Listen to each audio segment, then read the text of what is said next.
আকাশ থেকে ঝরে পড়া তুষার পুরো শহরকে সাদা চাদরে ঢেকে দিয়েছিল, কিন্তু 10 বছরের কাসিমের কাছে শরীর ঢাকার জন্য ছিল কেবল একটি পুরনো ছেঁড়া চাদর।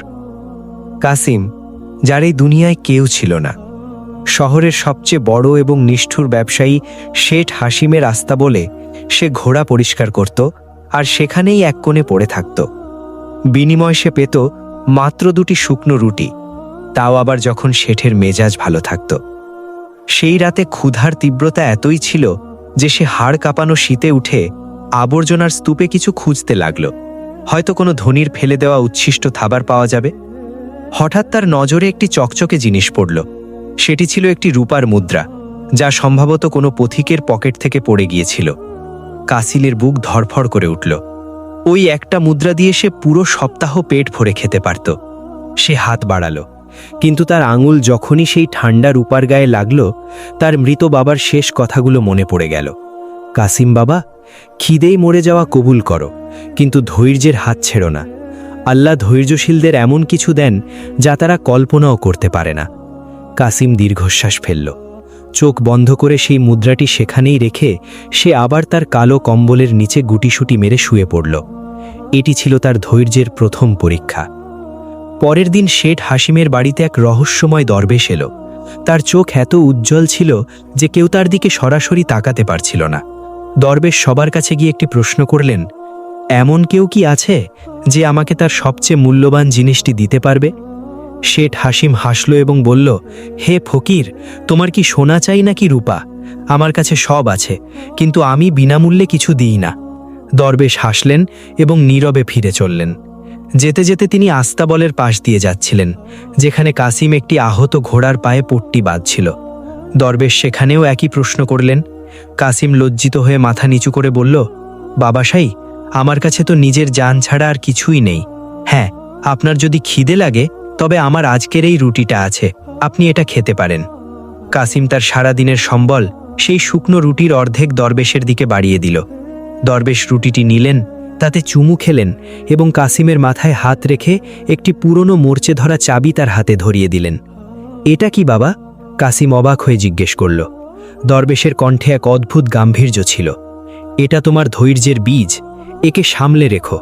যখন তোমার পরীক্ষা চরম সীমায় পৌঁছবে, তখন এই চাবি তোমাকে সেই দরজা পর্যন্ত নিয়ে যাবে যেখানে তোমার ভাগ্য লেখা আছে। কিন্তু মনে রেখো, এই চাবি কখনো বিক্রি করো না, এমনকি তোমার প্রাণের উপরেই ঝুঁকি আসলেও নয়। দরবেশ চলে গেলেন এবং কাসিম সেই চাবির দিকে চেয়ে রইল। সে জানত না যে এই চাবি তার জন্য সুখ নয়, বরং বিপদের এক তুফান নিয়ে এসেছে। সেই রাতে শেঠ হাসিমের বাড়িতে চুরি হলো। শেঠের মূল্যবান হীরা গায়েব ছিল, যা বাদশাকে উপহার দেওয়ার কথা ছিল। পুরো বাড়িতে তল্লাশি চালানো হলো এবং যখন সৈন্যরা আস্তাবলে পৌঁছল, তখন কাসিমের পকেট থেকে সেই মরচে ধরা চাবিটি উদ্ধার হলো। শেঠ হাসিম গর্জে উঠল, এটা কি? তুই হীরা কোথায় লুকিয়েছিস? এই চাবি কার থেকে চুরি করেছিস? কাসিম কেঁদে ফেলল, মালিক, আমি চোর নই, এই চাবি আমাকে এক দরবেশ দিয়েছেন। কিন্তু তার কথা শোনার কেউ ছিল না। সৈন্যরা তাকে নির্দয়ভাবে মারধর করল এবং শহরের জঘন্যতম কারাগারে নিক্ষেপ করল। জেলখানার সেই অন্ধকার কক্ষটি এতই গভীর ছিল যে সেখানে সূর্যের আলোও পৌঁছত না। সেখানেই কাসিমের দেখা হলো এমন এক কয়েদির সাথে, যার দাড়ি মাটি স্পর্শ করছিল আর পায়ে ছিল ভারী শিকল। সেই বৃদ্ধ কয়েদি যখন কাসিমের হাতে ওই চাবি দেখল, তার চোখ কপালে উঠল। সে কাঁপানো গলায় বলল, খোকা, এই চাবি তুই কোথায় পেলি? তুই কি জানিস এটা কিসের চাবি? কাসিম ফুপিয়ে কেঁদে বলল, এটা আমার দুঃখের চাবি বাবা, এর জন্যই আজ আমি এখানে।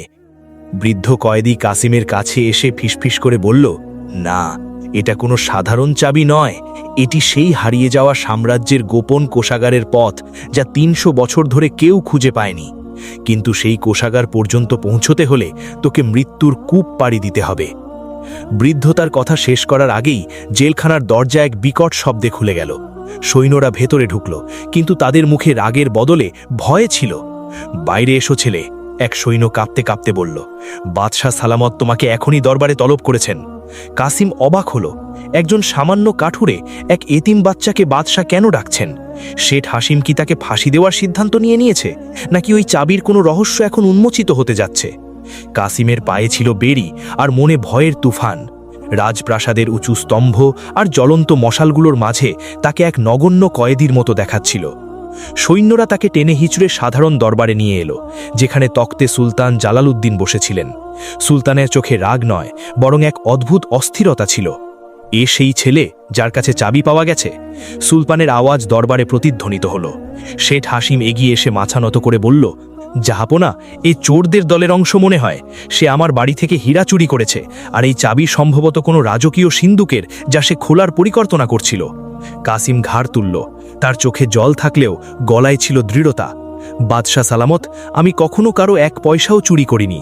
এই চাবি আমাকে এক দরবেশ আমার একদিনের রুটির বদলে দিয়েছিলেন। আমি জানি না এটা কি, কিন্তু আমি একে বিক্রি না করে ক্ষুধা সহ্য করাকেই শ্রেয় মনে করেছি। সুলতান ইশারা করলেন।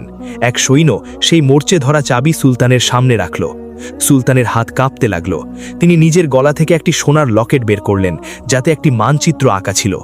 যখন তিনি চাবিটি সেই মানচিত্রের উপর রাখলেন, তখন দরবারে উপস্থিত সবার শ্বাস থমকে গেল। চাবির নকশা মানচিত্রের সেই লুকানো অংশের সাথে হুবহু মিলে যাচ্ছিল। সুলতান গভীর দীর্ঘশ্বাস ফেললেন এবং কাসিমের দিকে তাকালেন। বাচ্চা, তুমি কি জানো এই চাবি কাল? এটি সেই তিলিস্মি সিন্দুকের চাবি, যা আমার পূর্বপুরুষদের উইল অনুযায়ী কেবল সেই খুলতে পারবে যার মন লোভ থেকে মুক্ত আর যার কাছে ধৈর্যের দৌলত আছে। ৩০০ বছর ধরে এই চাবি নিখোঁজ ছিল, আর আজ এটি এক এতিমের হাতে এসেছে। শেঠ হাসিমের মুখ ফ্যাকাশে হয়ে গেল।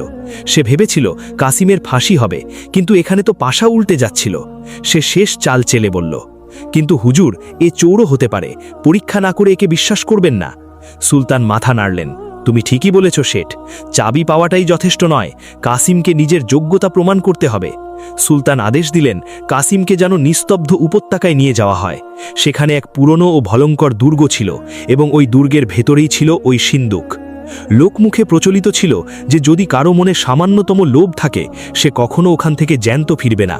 কাসিমকে একা সেই বিপজ্জনক উপত্যকার দিকে পাঠিয়ে দেওয়া হলো। তার কাছে না ছিল খাবার, না ছিল জল, ছিল কেবল ওই চাবি আর মনে অদম্য ধৈর্য। পথে সে এমন একটি কূপ দেখল, যার জল রূপার মতো চকচক করছিল। তৃষ্ণায় তার গলা শুকিয়ে কাঠ হয়ে যাচ্ছিল, কিন্তু যেই সে জল পানের জন্য হাত বাড়ালো, কূপের ভেতর থেকে এক রহস্যময় আওয়াজ তাকে থামিয়ে দিল। আওয়াজটি বলল যে এই জলের এক চুমুক তাকে দুনিয়ার সব ভাষা শিখিয়ে দেবে এবং সে পশু পাখির কথা বুঝতে পারবে, কিন্তু এর বদলে চাবিটি কূপে ফেলে দিতে হবে। তার মনে শয়তানি চিন্তা এলো, এত ক্ষমতা পেলে তো বাদশাহ হওয়া সহজ হবে, আর এই চাবি তো কেবল এক টুকরো লোহা মাত্র। কিন্তু পরক্ষণেই তার বাবার কথা মনে পড়ল, এবং সে দৃঢ়ভাবে বলল, যিনি আমাকে এখানে পাঠিয়েছেন তিনিই আমার তৃষ্ণা মেটাবেন। তার এই সিদ্ধান্তের সাথে সাথেই সেই কূপ গায়েব হয়ে গেল, এবং সেখানে একটি পরিষ্কার মিষ্টি জলের ঝর্ণা ফুটে উঠল।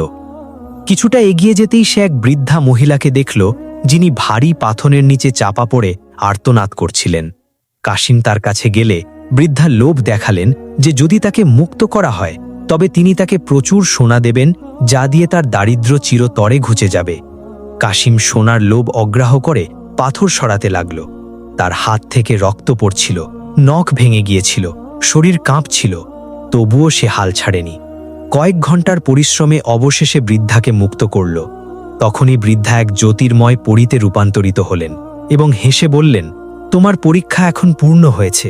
এই পাহাড়ের পেছনেই সেই দুর্গ, কিন্তু মনে রেখো কাসিম, ওই দুর্গের আসল পাহারাদার কোনো মানুষ নয়, বরং তোমার নিজের ভয়।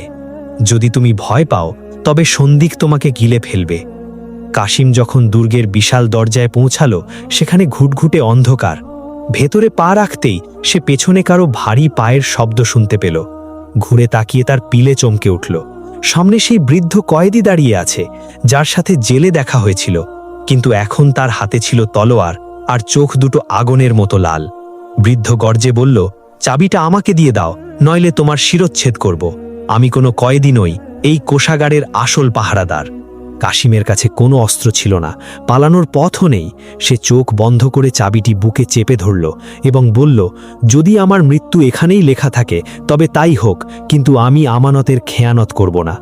বৃদ্ধ তলোয়ার তুলতেই এক প্রচণ্ড বিস্ফোরণ হলো এবং পুরো দুর্গ আলোয় ভরে গেল।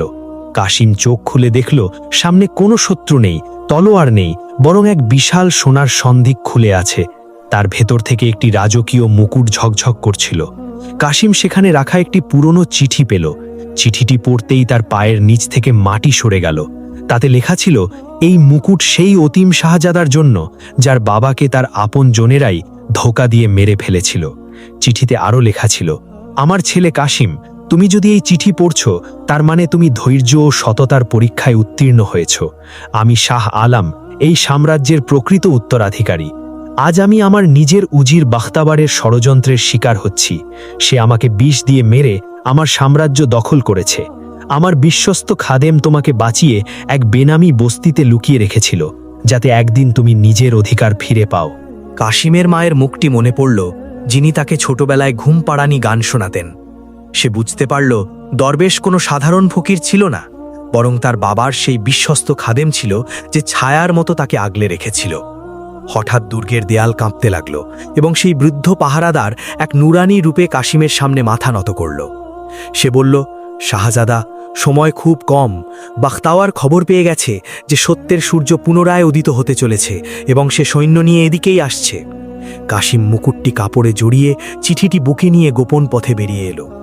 উপত্যকার মুখে পৌঁছতেই সে দেখল বাখতাওয়ার, যে এখন সুলতান জালালউদ্দিনের ডান হাত এবং সবচেয়ে শক্তিশালী উজির, 100 সওয়ার নিয়ে দাঁড়িয়ে আছে।